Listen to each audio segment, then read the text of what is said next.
the world famous WR250R, or should I say infamous.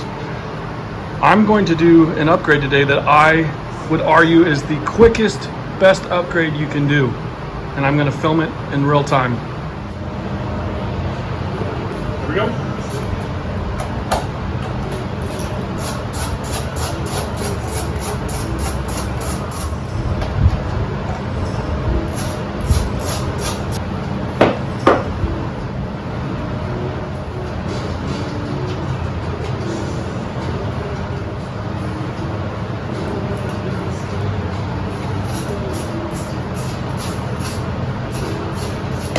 There you go, seat concept seat. There we have it. That's what I consider the easiest, best upgrade for a WR.